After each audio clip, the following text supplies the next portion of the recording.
What version of yourself have you been unable to realize because that person is on the other side of labor that you are avoiding?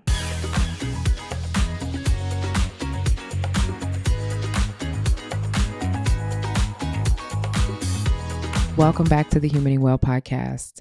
So I have a friend who listens to every episode, and she hits me up like as soon as she listens to it and tells me what she thinks. And she's basically like, this last time, I love what you're doing with the pod. Like, I think it's great, but I'm not sure how much of a stomach there is for it. You know, her whole thing is that it seems like we're living in a time where no one really wants to solve anything, but instead what they want is to have like constant discussion for just discussion's sake.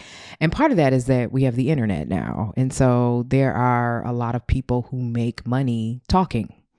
And so you're manufacturing things to talk about just because you make money talking. And so you're talking to keep the wheels spinning. And she made this statement that I was like, oh, I get that. And it was, there's no money in the cure. You're offering solutions. Do people really want solutions? Like, there's no money in the cure. So I thought it might be helpful for me to share with you here what I shared with her. I do know that a lot of people are making content for content's sake. I also know that people are making content for the sole purpose of making money or to be liked.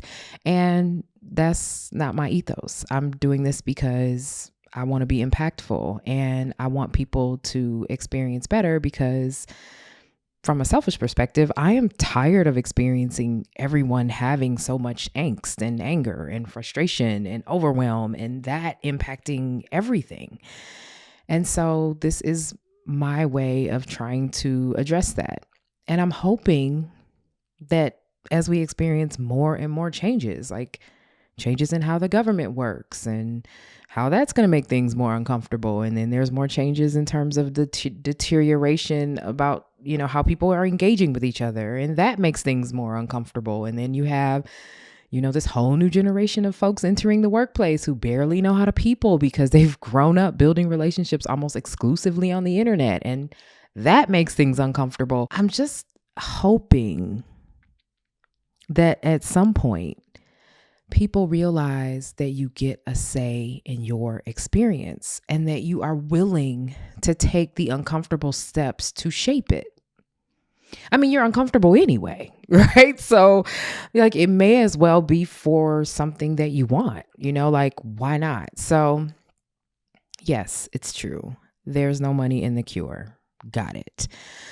Until, you know, people start to realize all they know how to do is be sick. And I think we are closer to that tipping point than we might even realize. Everyone feels overwhelmed. Everyone feels exhausted. Everyone feels like there's too much information all the time, everywhere. So just as an example of that, I saw this clip of MrBeast. Now, I don't know if you know who MrBeast is. I didn't necessarily know who he was, but basically he's a YouTuber. He's been a YouTuber for years and years. He's made a ton of money on YouTube, but he creates like these high stakes challenges where people, you know, participate in these, like competitions for like really big prizes and sometimes even like millions of dollars. Anyway, he was on another podcast talking about his mental health, and he basically admitted that the way that he lives his life is bad for his mental health.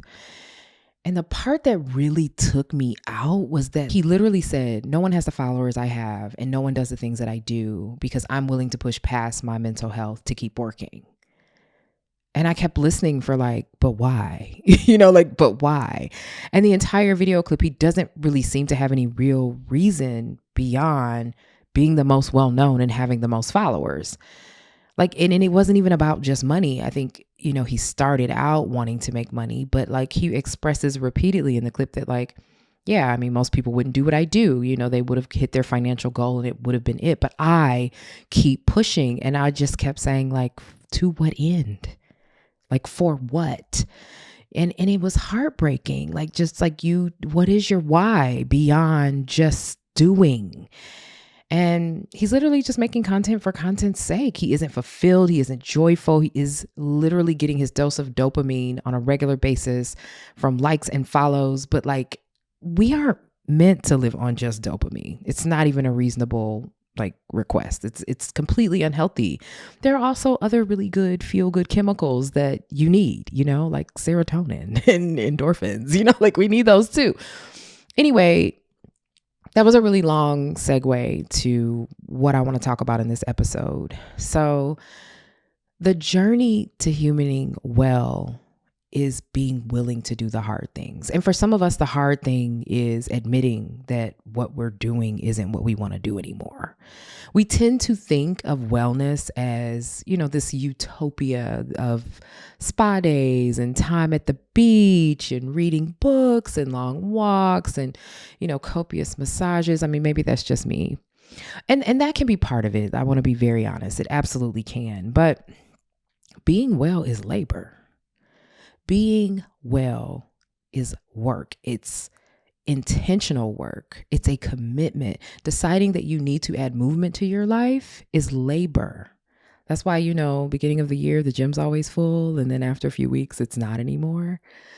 Deciding that you want to stop letting people run over you and speak up for yourself is labor. You're going to feel the tightness in your chest. You're going to be nervous. You're going to worry about the words. You're going to worry about what people are going to think about you because all of a sudden you are speaking up for yourself. It's labor. Learning new things is labor. Deciding to not be defensive over every little piece of feedback you receive is labor. Deciding that you're going to get a therapist and actually be honest with them about what you're navigating is labor. Deciding to stop neglecting your health and go to the doctor or dentist is labor. That lump you're ignoring, that fungus that might be growing on the back of your foot, it's labor to attend to that. Humaning well when you haven't been is hard. Starting that is hard. It's scary and it can be super emotional, but you have a choice. Okay, you have a choice. You cannot do it at all. It's entirely up to you. But you can start the journey to be better even though it is uncomfortable, or you can continue to live in your current version of discomfort indefinitely. You're going to be uncomfortable either way. Either way. So I have a friend, that kind of motivated this episode. Actually, it's a couple friends that, we were having a conversation about wellness and humaning well and what it means and how it shows up. And, everyone around me is like, I'm committed. I'm going to do this. And 2 years ago, one of my friends was just completely neglecting her own well-being. She's a parent. She's busy, overworking, avoiding the doctor, not going to the dentist. Therapy, please. Absolutely not doing that. And at some point, she finally decided, I got to take care of myself. I've got to figure out how to be better.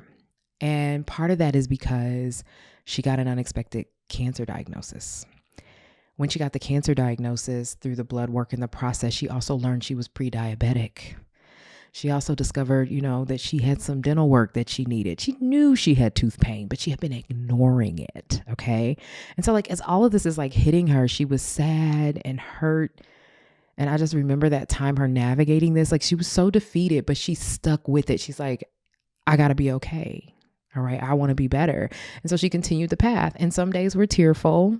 She is a crier. So, there were tears. And some days she fell back into old habits, as we will do, because that's how humans work. But she was uncomfortable and also still aware, I want to be here for my daughter.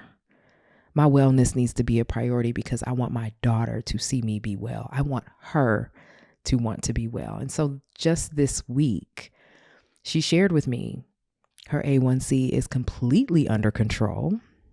She's lost 50 pounds, cancer-free, okay? Been seeing a therapist consistently. She is glowing. Okay. Teeth taken care of. And here's the thing. I noticed, when I first got to know her, she was always a hair pulled up in a ponytail all the time. The hair is done. Okay. The nails are painted. She is regularly attending to her wellness. It took her years.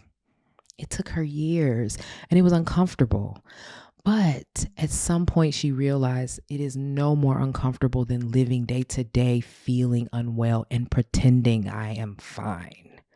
So when I say that you have to decide how you want your life to feel, It isn't just about false optimism and only feeling good, because the followers aren't enough. All right. The looking like it's together isn't enough. You're not okay. It's about setting yourself on a path that may have its ups and downs, but on the journey, you will find a version of you that you actually want. What version of yourself have you been unable to realize because that person is on the other side of labor that you are avoiding? What do you want to do about that? So that's the episode. Thanks for tuning in. Next episode, we're going to talk about boundaries. When you decide to start humaning well, you're going to need good boundaries.